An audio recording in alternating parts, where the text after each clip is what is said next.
Hi everyone, मेरा नाम है मुकेश और आप देख रहे हैं एमसी एजुकेशन फॉर ऑल। तो आज हम लोग डिस्कस करेंगे कि एक ऑर्गेनाइजेशंस में डेवलपर का क्या रोल रहता है, वो काम क्या करते हैं। ठीक है, तो मैं एक स्टार्टअप कंपनी में पिछले 6 मंथ से इंटर्नशिप कंप्लीट हो चुका मेरा। As a full time as a backend developer मैं अभी वर्क कर रहा हूँ। तो मैं अभी आपको बता सकता हूँ कि एज अ बैकएंड डेवलपर वो क्या क्या काम रहता है। ठीक है, कौन कौन सा टेक्नोलॉजी यूज़ करते हैं। तो एज अ बैकएंड डेवलपर मैं जो टेक्नोलॉजी यूज़ कर रहा हूँ वो जावा है, और जो फ्रेमवर्क जो यूज़ कर रहे हैं अभी वो है स्प्रिंग फ्रेमवर्क। ठीक है, और जो आईडी जो मैं यूज़ करता था, अभी जो यूज़ कर रहा हूँ, जिस ऑर्गेनाइजेशन में वर्क कर रहा हूँ, तो जो आईडी है वो एक्लिप्स आईडी है। एक्लिप्स आईडी में ही हम लोग जितना भी प्रोजेक्ट है उसको रन करते हैं, कंपाइल करते हैं। ठीक है, एग्जीक्यूट करते हैं और उसको देखते हैं। तो फर्स्ट ऑफ ऑल डेवलपर्स का रोल क्या रहता मेरा। जब मैं एज अ स्टूडेंट एमसीए पढ़ रहा था तो मेरा डाउट था कि एज अ डेवलपर ऑर्गेनाइजेशन में रियल लाइफ प्रोजेक्ट जो करते हैं उससे उसमें कैसे काम करते हैं। ठीक है, कौन सा टेक्नोलॉजी यूज़ होता है। तो यही है, एक जो भी है टेक्नोलॉजी, जैसे कि आप मतलब जो लैंग्वेज है, एक प्रोग्रामिंग लैंग्वेज यूज़ होता है, उसके साथ साथ एक फ्रेमवर्क यूज़ होता है। ठीक है, तो फ्रेमवर्क हो गया। हम लोग जो एज अ बैकएंड डेवलपर मैं वर्क कर रहा हूँ, तो यहाँ पर हम जावा और स्प्रिंग फ्रेमवर्क में ही काम करते हैं। ठीक है, अ, और जो हम लोग सीखे हैं जो HTML CSS जावास्क्रिप्ट, वो सब का कुछ काम है, कुछ वो सब काम में आता है कि नहीं। तो ऑब्वियसली HTML CSS भी वर्क में आता है। ठीक है, और जो जावास्क्रिप्ट मैं बोलूँगा आपका 80% जो हम लोग का काम होता है वो जावास्क्रिप्ट में ही होता है। ठीक है, 70 to 80% जावास्क्रिप्ट में ही होता है। तो एज अ वेब डेवलपर, ठीक है, मैं बोलूँगा आपको जावास्क्रिप्ट बहुत अच्छे से आना चाहिए। मुझे प्रॉब्लम फेस थोड़ा बहुत हुआ था, अभी भी होता है। न्यू डेली सीखता रहता हूँ जावास्क्रिप्ट के ऊपर में। ठीक है, तो जावास्क्रिप्ट बहुत ही वास्ट लैंग्वेज है, उसको अच्छा से आप सीख लो। और HTML CSS, जैसे कि मेरा ऑर्गेनाइजेशन है वो एक उसमें एक ERP सिस्टम है। ठीक है, जैसे कि हम लोग कॉलेज में सिलिकॉन में एक ERP है, तो उसी तरह से हम लोग का एक ERP सिस्टम है। तो वहाँ पर भी आगे से मॉड्यूल बनाए हुए हैं। ठीक है, मॉड्यूल बनाए हुए हैं, उसी में हम लोग जो एज ए क्लाइंट के रिक्वायरमेंट का जो क्लाइंट बोलता है कि मुझे ये मॉड्यूल चाहिए, इसमें ये चेंजेस करके दो, ये चेंजेस मुझे चाहिए कि अगर एक न्यू मॉड्यूल हम लोग को स्क्रैच से बनाना पड़ा तो न्यू मॉड्यूल भी स्क्रैच से बनाकर उसमें, ठीक है, हम लोग उस क्लाइंट्स को प्रोवाइड करते हैं। तो यहाँ पर जो है वो एज अ बैकएंड डेवलपर हम लोग जो है बैकएंड में टोटली एक्लिप्स में ही वर्क करते हैं। एक्लिप्स में हम लोग रेस्ट कंट्रोलर, वेब कंट्रोलर, ये सब के ऊपर में वर्क करते हैं। अगर आप स्प्रिंग बूट अगर आप पढ़े हो तो आप जानते होगे इसके ऊपर में।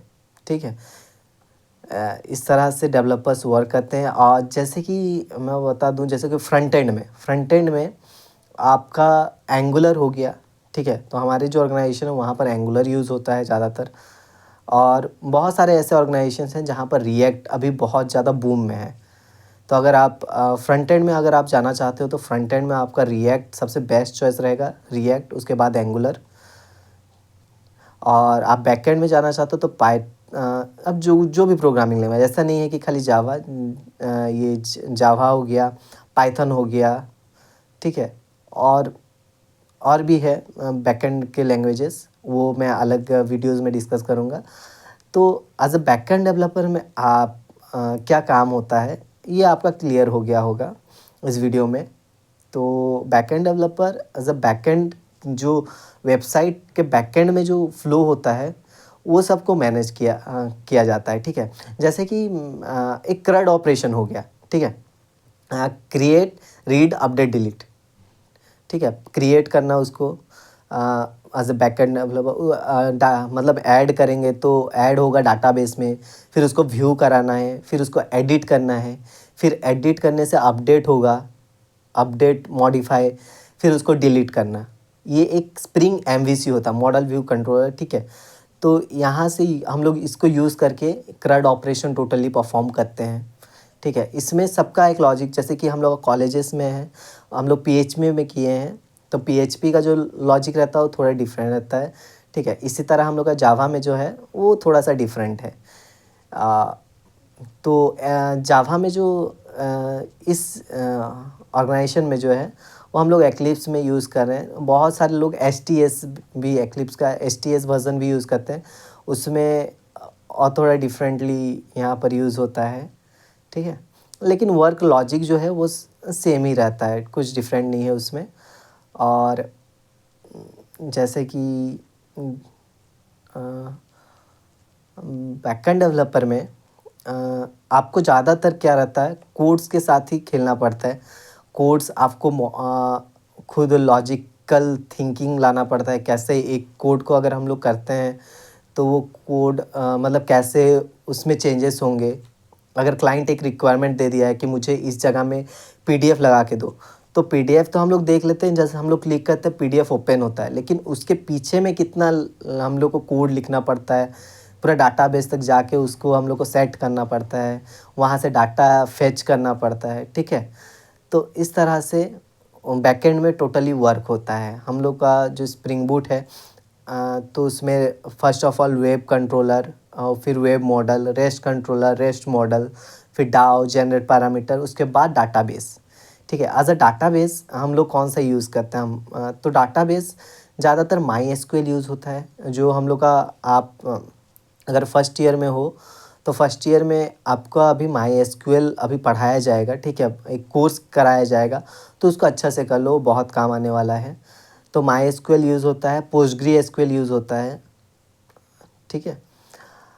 ठीक है, होप आपका डाउट क्लियर हो गया होगा कि एज अ बैकएंड डेवलपर कैसा काम होता है ऑर्गेनाइजेशंस में, रियल लाइफ प्रोजेक्ट्स में कैसे काम होता है। तो आपका डाउट्स क्लियर होगा। अगर कुछ भी डाउट्स एक्स्ट्रा है तो मुझे कमेंट सेक्शन में कमेंट करो, मैं आपके डाउट्स को क्लियर करूँगा, ठीक है। होप फिर मिलते हैं नेक्स्ट वीडियो में।